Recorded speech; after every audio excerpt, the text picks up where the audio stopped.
Welcome to this channel, ladies and gentlemen, and thank you very much for your support. And today I want to ask Dr. Stanley Kimei. I realized that the Deputy Governor for Trans Nzoia is called Dr. Stanley Kimei Taros. I don't know whether he's our subscriber here, and I think just if you are the Deputy Governor, then I'll be so grateful for your continued support in this channel. It's good to attract that audience. Of also importance, I just want to say a big thank you to one of our subscribers here. I think let me mention one name is called Mburu. Mburu called me the day before yesterday and also offered some support to this channel. Thank you, thank you. We haven't met, but just seeing someone coming out to support you, it's something that, of course, it is overwhelming. Guys, I did initial video in this channel why Central Kenya MPs are reluctant to resign from Jubilee Party. And I noted my 5-point agenda. So someone asked me, one of the subscribers here was asking me, why am I not talking about UDA members of parliament who are resigning from Jubilee, but they have opted to do it silently? So that's what I want us to look at here. Of the record, I have to set the record straight. The 3 MPs that have confirmed they are going to resign from Jubilee is Kipchumba Murkomen. Caleb Soy had actually resigned. Oscar Sudi resigned some time back. I'm not yet sure whether he was submitting the monthly contributions, but I think somewhere he said that he is not going to submit those contributions and was going to do them to UDA. So that has been there. Initial plan by William Ruto was to engineer a mass exodus from Jubilee Party so that it can jeopardize President Uhuru Kenyatta's efforts to rejuvenate, or rather to revamp, the party.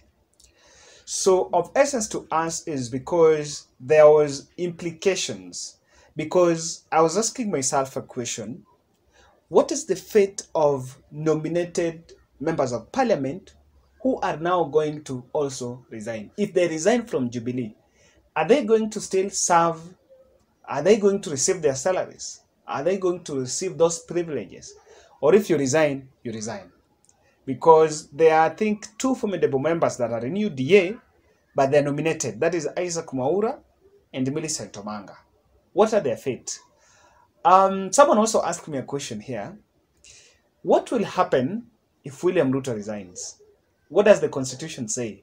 So guys, just trying to crack your minds on this. Of something that I've also realized is Wycliffe Oparanya is conspicuously missing in Joshua Baba campaigns that are led by Joho, Sabina Chege, Junet Mohammed, and Ledama Olekina. Someone might say that the other team are youth, but Hassan Joho is also a deputy party leader in ODM. So are there things that we are not seeing, right? What do you think is going on, guys? So talk to us about them.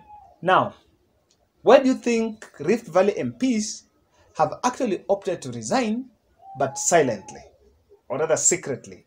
That's what I want us to look at in this channel. So guys, if you're new to this channel, or rather you're watching this video for the first time, take a second and subscribe. More importantly, you can also tell us where you're watching, and by day, in the comment section, tell us what you think. So one thing that I've realized, and the Central Kenya MPs refused to resign because they opted to sit at the fence waiting for the fate of Jubilee Party. But unlike the Rift Valley MPs, they are sure on Uhuru Kenyatta, on William Ruto's presidential ticket. Let me explain why this is a key element for them in making that decision to resign from Jubilee. I've always said in this channel that people vying for Senate, I've always said in this channel that people seeking these other elective seats, the Senate, Women Rep, Governor, and the MP and the MCAs, their interest is never on the presidential ballot, whoever becomes the president. When it comes to interests are personal. So Rift Valley MPs, they know very well, and they have known that the candidate is going to be William Ruto. Whether William Ruto fails at the top, if they vie with UDA ticket, they will ride on William Ruto's euphoria to get the votes in the ground. And let me give you a very good example. Today, if you go to Central Kenya and have the same poster of an MCA aspirant with President Uhuru Kenyatta there, that's how the posters, that's how they do their imagery. Then you go to Rift Valley, you find another poster of, okay, in Central there are two posters. There is one with MCA aspirant with William Ruto. Then there is another one, the ACM MCA aspirant with Uhuru Kenyatta. So then in Rift Valley, you have one with Uhuru MCA, Ruto MCA. Who stands the chance to win? The logic will tell you that the Ruto candidate in Rift Valley stands a chance to win.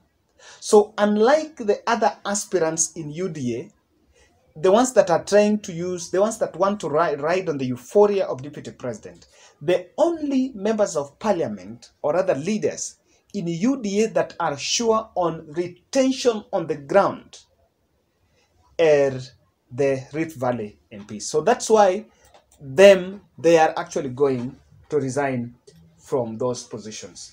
So, and of course, I'll tell you why they are doing it secretly. Now, another point is UDA is popular in Rift Valley. Unlike other aspirants, like in Central Kenya, there is going to be a blend of other parties. Chama cha Kazi is getting inroads. Azimio is becoming bigger and better in the mountain. And the Jubilee Party is here. So, and UDA. So you cannot be sure. But unlike in Rift Valley, where the party is very popular.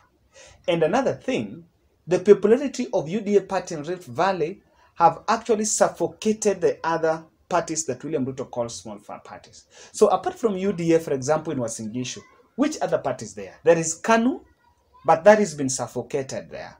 If you look at the county like Kericho, the small parties, there is only some element of KANU there, but it is not yet very strong. So if you look at it, that's why they're so comfortable in making that move to go and fully support William Ruto, because UDA is dominant in their area. The other thing that is making the Rift Valley MPs to resign is they want to win the trust and the support of William Ruto. I want to say, and I have repeated in this channel, Rigathi Gachagua, Ndindi Nyoro, Alice Wahome, Kimani Chungwa, Irungu Kang'ata, Anne Waiguru, the Central Kenya caucus in UDA are there by coincidence, and they are there for euphoria. It is a very faulty euphoria. They don't have a party in UDA. The UDA, the bigwigs in UDA are actually from the Rift Valley. So these guys from Central Kenya, they're just there as coincidence. And my cue, they don't really need, it's not 100% they need the UDA. I think there is this narrative that people are saying that if you don't vie with UDA in Central Kenya, you don't stand a chance. I think I have listened to some people saying online. I don't think. If there is a place that is going to blend, is going to provide different crop of leaders in Central Kenya. In fact, the only place that is going to have consciousness in terms of voting is Central Kenya. They don't have a presidential candidate. So they don't have one candidate that they are coalescing around. So this has given the voters opportunity to be conscious and pick. And that is why the presidential ballot will swing either side. It will swing either side because when it comes to MCA and in Central Kenya, there are people that are going to be elected very senior positions as independent candidates. Unlike these other areas, they don't need the support. They don't really, it's not a must that they must get the support of William Ruto. But in Central Kenya, in Rift Valley, you need to be with William Ruto. And just to attack this point, I want you to ask yourself, and I think Dr. Kemei should give us a response here. Why is Joshua Kutuny quiet? Think about it. Joshua Kutuny is not been seen recently, and he's not really surrounding himself with Jubilee affairs. Why is he quiet? Politics is a local. And I will not be surprised to see Joshua Kutuny crossing over to UDA. Look at Keter, the Keter that was very thorny that was a very big enemy to William Ruto. He has crossed over. Look at Sosion. Wilson Sossion, who is actually ODM nominated a member of parliament, is fully in UDA because politics is local. And in Rift Valley, you need to dance with William Ruto. And of course, in their area, it's more of, it's a bit open. I don't think the nomination is a worry to them because then they feel like they will be accommodated in that government. So guys, let me give you my trap. Why the Rift Valley MPs are resigning but secretly. This is the trick. This is the trick. You know, in the after the mass exodus failed, they wanted to first have the impression that if they leave, they must leave from all corners of the country. The coast MPs leave Western, Central, Rift Valley. So if they had to leave that one, it would have worked very successful. And I mentioned here that if that was also to work, William Ruto was supposed to lead that exodus. So there is also another narrative to this that I think we need to pick why they're doing it. They're doing it secretly in phases so that they demystify the image that can come out that the people who are leaving Jubilee are only Rift Valley MPs.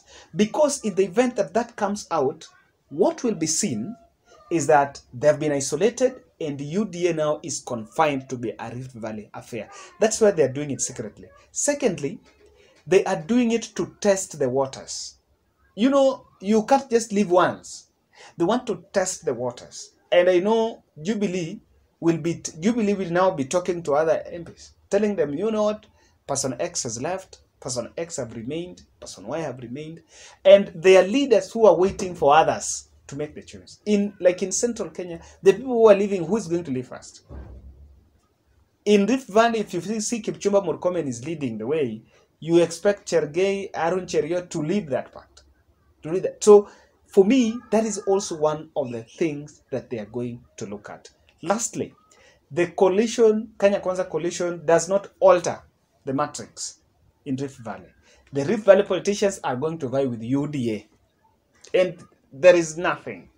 Even those coalitions, even if ANC is here, they don't have infiltration with other parties. You cannot compare that with other people. Western MPs, they cannot resign because you don't know.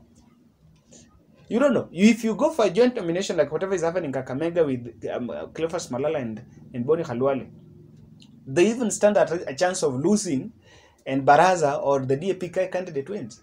So guys, that is something that I look for. And lastly, I am waiting to see whether nominated members of parliament or senators are also going to resign. Tell us what you think about this, guys. And thank you very much for your analysis. Dr. Kebe, I'm waiting to confirm whether he's the deputy governor for Trans Nzoia or is another person.